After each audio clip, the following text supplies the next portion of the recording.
Assalamualaikum warahmatullahi wabarakatuh.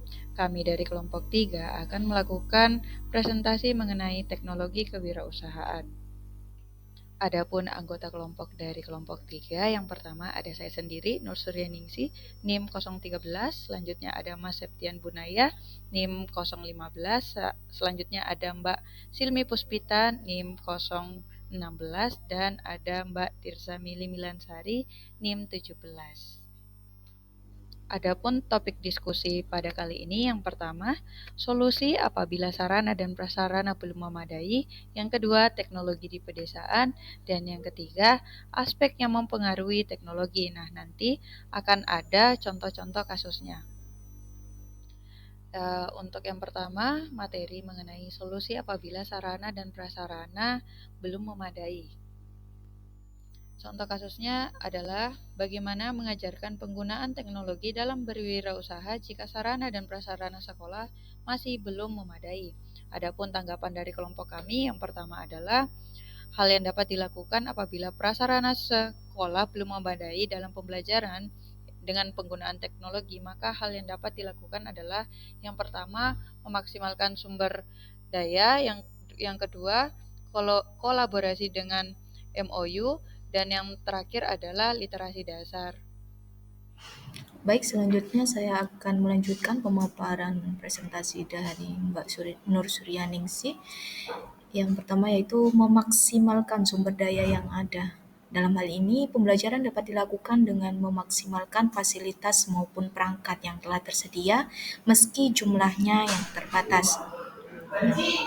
Kemudian, membagi kelompok. Di sini, cara yang pertama yaitu membagi kelompok di mana peserta didik dibagi menjadi beberapa kelompok kecil, misal terdapat 10 komputer dengan jumlah peserta didik sebanyak 40 peserta didik, maka dibagi menjadi 4 kelompok. Kemudian selanjutnya setelah dibagi beberapa kelompok, kemudian secara bergantian dilanjutkan dengan mengatur jadwal penggunaan komputer secara bergantian. Nah, di sini karena keterbatasan dari komputer, maka peserta didik itu dibagi menjadi kelompok, kemudian secara bergantian untuk menggunakan komputer tersebut.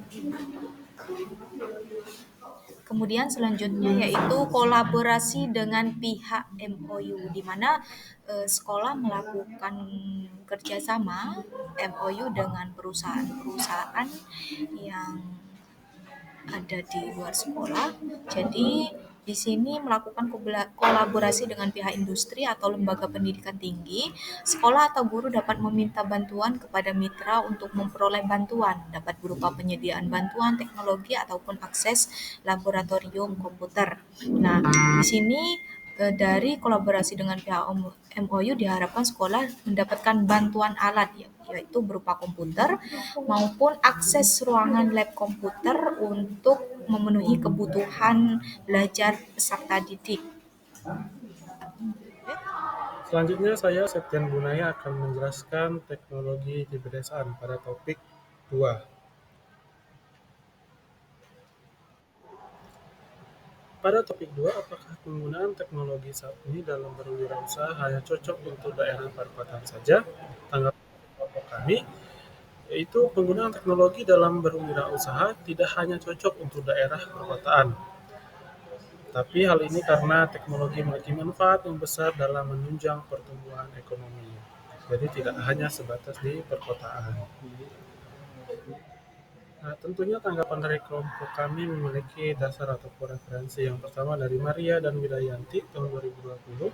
Teknologi memiliki manfaat yang sangat banyak diantaranya. Yang pertama membantu meningkatkan pertumbuhan ekonomi. Kedua, meningkatkan produktivitas. Ketiga, memudahkan akses belajar sehingga peningkatan kompetensi atau keterampilan semakin menjadi mudah.